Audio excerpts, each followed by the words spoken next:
stylé.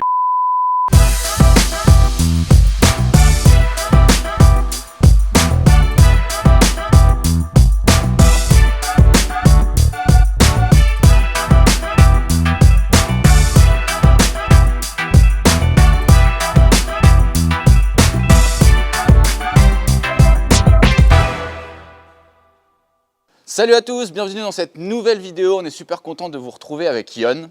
Cette semaine, on va déballer ensemble la Backfire Zealot S. Mais avant ça, n'hésitez pas à vous abonner, à cliquer sur la petite cloche pour être prévenu des prochaines vidéos. Et puis comme d'habitude, de commenter si vous avez des questions à la fin de cette vidéo. C'est parti!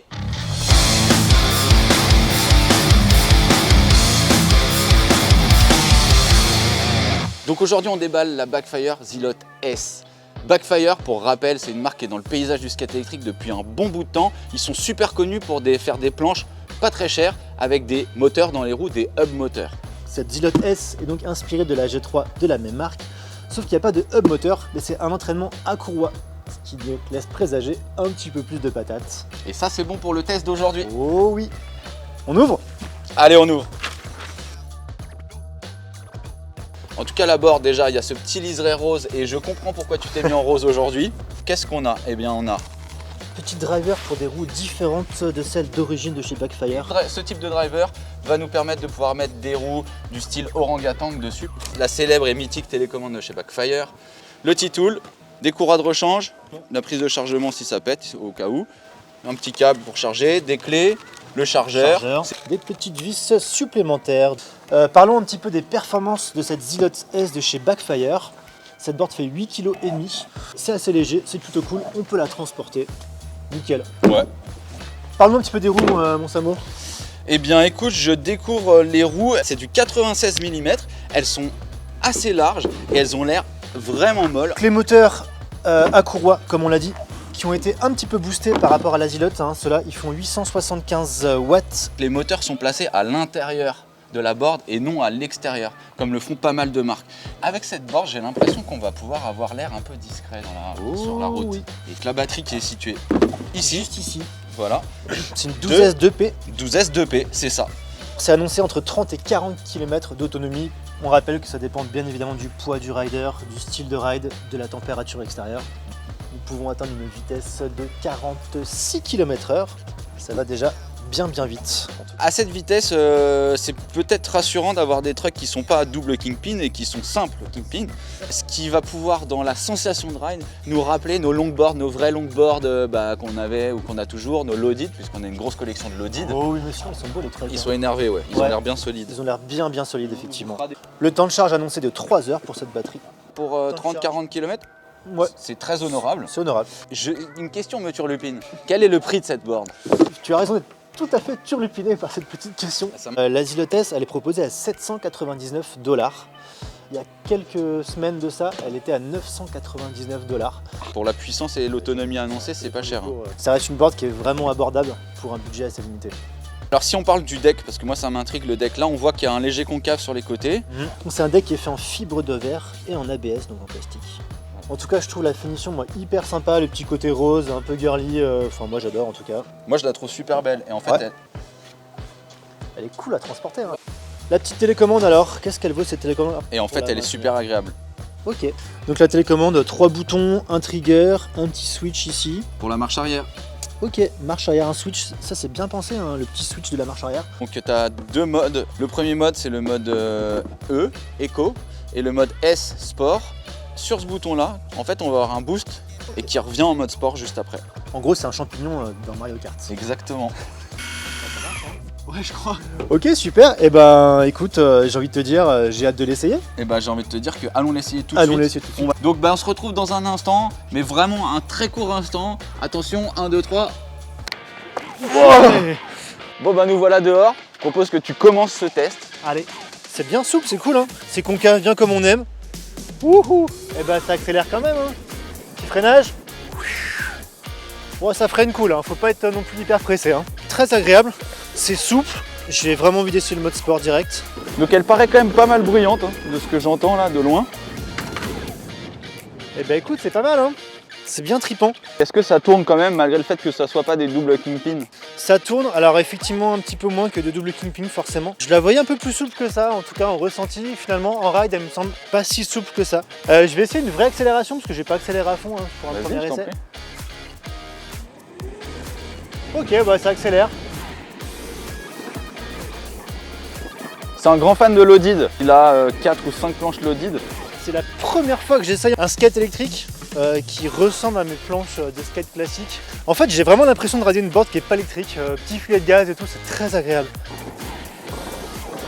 Ah, c'est pas mal, hein, c'est pas mal. Hein. C'est vraiment progressif. On sent la puissance. Ça peut être vraiment sécurisant pour une première planche avec un système à courroie. Hey. Ça accroche, hein. Ah, les roues, elles accrochent grave. Quelle est la différence du coup entre un entraînement à courroie ou un entraînement avec des hubs moteurs? Dans mon ressenti à moi, on a plus de patates, plus de contrôle au freinage, pas de blocage de roues, ce genre de choses qui peuvent être assez désagréables avec des moteurs qui sont calés à l'intérieur et donc on va avoir quand même une board super discrète. Et là on a le bouton du boost, donc c'est ça qu'on va tester juste maintenant. Donc, je vais appuyer là-dessus et je vais voir quand est-ce que ça s'arrête. On le tend. Wouhou!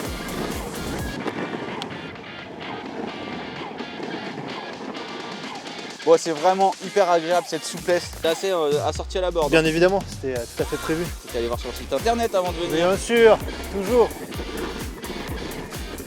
En fait, je sais le truc qui est vraiment kiffant sur cette board, c'est que tu accélères, tu prends une vitesse de croisière et là tu relâches les gaz et c'est comme si tu avais une board qui n'était pas électrique. Et je suis comme en longboard en skate, je peux accélérer, je peux pomper. Je n'utilise plus la télécommande. Allez, pompe.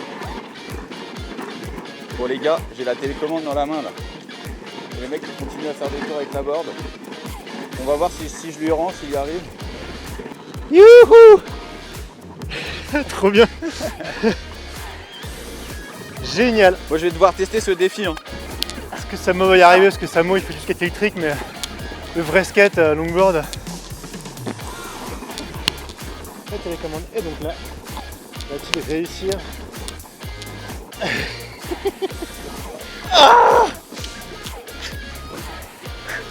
T'as deux doigts de tricher quand même. Hein. Non, j'ai pas triché.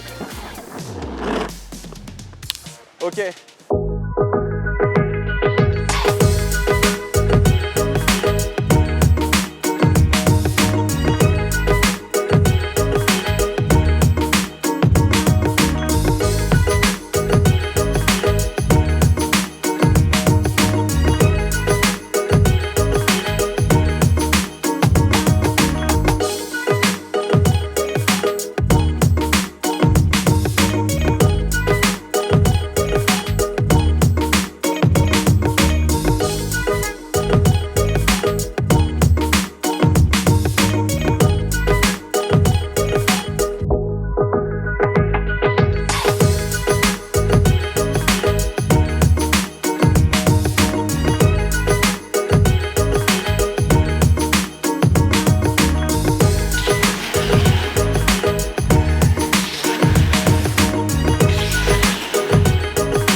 Eh bien c'est l'heure du débrief. Déjà merci d'avoir suivi cette vidéo jusqu'à la fin. Là on s'est encore une fois bien amusé à tester cette board. De belles surprises. Alors c'est assez étonnant parce que j'ai retrouvé des sensations que j'avais sur des longboards avec lesquels on pousse 3 fois, on pompe et on peut avancer comme ça pendant des kilomètres.